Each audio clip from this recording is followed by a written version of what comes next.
భగవంతుడి వల్ల మిమ్మల్ని అందరూ కూడా ఒకటే కోరుతా ఉన్నాం. ఈరోజు ఒక అభ్యర్థిని నెల్లూరు నగరంలో తీసుకొచ్చాను. కేవలం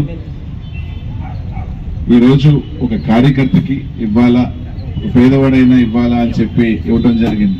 మేము కూడా 40 కోట్లు 50 కోట్లు పెట్టి ఒక అభ్యర్థిని పెట్టుండొచ్చు. కానీ అలా కాకుండా జగన్మోహన్ రెడ్డి గారు ఒక నిర్ణయం తీసుకొని ఒక వ్యక్తిని పెడదాము అని చెప్పి ఆయన నిర్ణయం ప్రకారం ఈరోజు మన అభ్యర్థిని పెట్టాం. మిమ్మల్ని అందరినీ నేను ఏం కోరను, ఎందుకంటే ఏమైనా పొరపాటు జరిగితే అది మంచి జరిగితే ఒకరికి వెళ్తుంది, చెడు జరిగితే అది నాకు చుట్టుకుంటుంది. మంచి జరిగితే ఎవరు కూడా దాంట్లో అనిల్ సహకారం ఎంత ఉందో చెప్పరు, కానీ చెడు జరిగిందంటే మాత్రము అనిల్ చేసిన తప్పు వల్ల ఇదంతా జరిగిందని చెప్తారు. నా ప్రమేయం ఉన్నా లేకపోయినా ఏదన్నా మీరు సాయం చేయగలుగుతారు నాకు అని అంటే అది మేము పెట్టిన అభ్యర్థిని మీరందరూ కూడా ఆశీస్సులు ఇవ్వాలని చెప్పి మనస్ఫూర్తిగా నేను కోరుకుంటున్నాను. అలాగే భగవంతుడి వల్ల ఈరోజు మనకి మంచి ఎంపీ అభ్యర్థి వస్తూ ఉన్నారు, విజయసాయిరెడ్డి గారు.